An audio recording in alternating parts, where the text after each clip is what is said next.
মহিষের মধ্যে সিংহের মধ্যে কি লাগান এগুলা? তেল লাগান। এটা কি এমনি কি গাড়িটা না? গাড়ি আগে টানছে। দাম কত চাইতেছেন এটা? কি জুরা? এটা আর ওইটা 7 লাখ। তারা ঢাকা নিয়ে যান গা, 7 লাখ টাকা দিয়ে বক্সিগঞ্জে নেওয়ার মতো লোক নাই। এটা হচ্ছে জামালপুর জেলার অন্তর্গত বক্সিগঞ্জ উপজেলার একটা বৃহৎ একটা গরু মহিষের হাট। এখান থেকে আপনারা পাইকারি এবং খুচরাভাবে সরাসরি কৃষকের কাছ থেকে গরু সংগ্রহ করতে পারবেন। এই যে একটা কৃষক ভাই 2টা মহিষের দাম চাচ্ছে 7 লাখ টাকা। অবশ্যই এই মহিষ দুটো বৃহৎ 2টা মহিষ, সাইজে অনেক বড়, মিনিমাম 2টা প্রায়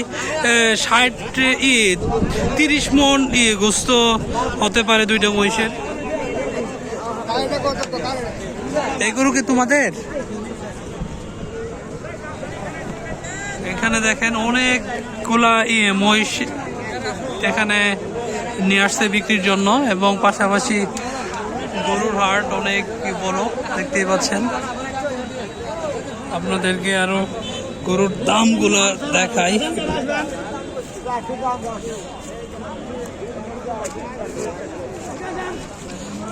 এখানে গরুর দাম কেউ ছাড়তেছে না, আসলে মূল বিষয় গরুর দাম কেউ ছাড়তেছে না। দেখা যাক কি পরিমাণ দাম। গরুর দাম ছাড়তেছে না, দেখা যাক কি অবস্থা। ছোট একটা গরু তেজ কত বেটার। কাকা গরু কি দাঁতিছে? এটা দাঁতিছে 4 দাঁত এই গরু? বাবা রে বাবা, এর দাম কত চাইতেছেন কাকা? দাম কত চাইতেছেন এটার?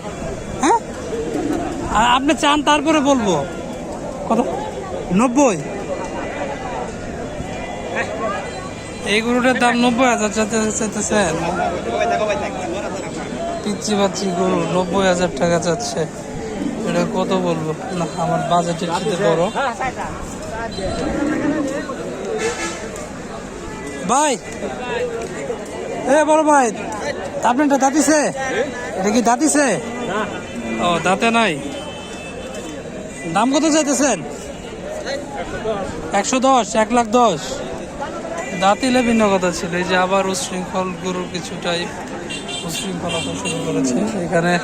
গরুর দাম আসলেই বিক্রেতা বলতেছে দাম নাই, ক্রেতা বলতেছে দাম ছাড়তেছে না। আসলে কোনটা বলবো? হ্যাঁ, খাদ্যের হিসেবে পোষানো অনেক প্রান্তিক কৃষক ভাই বলতেছে যে খাদ্যের হিসাবে দাম তাদের পোষে না। আবার যারা কুরবানির জন্য বা ব্যবসা করার জন্য কিনতেছে তাদের কাছে দাম অনেক বেশি হয়ে যাচ্ছে। আসলে দেখা যাক, আপনাদেরকে আরো কিছু গরুর আমরা দাম কি করে দেখাই। এখানে আবার দেখাইতে গেলে তো অনেক বড় যায় জামালা করে রিক্সের মধ্যে আছে আর কি অবস্থায়। অনেক বড়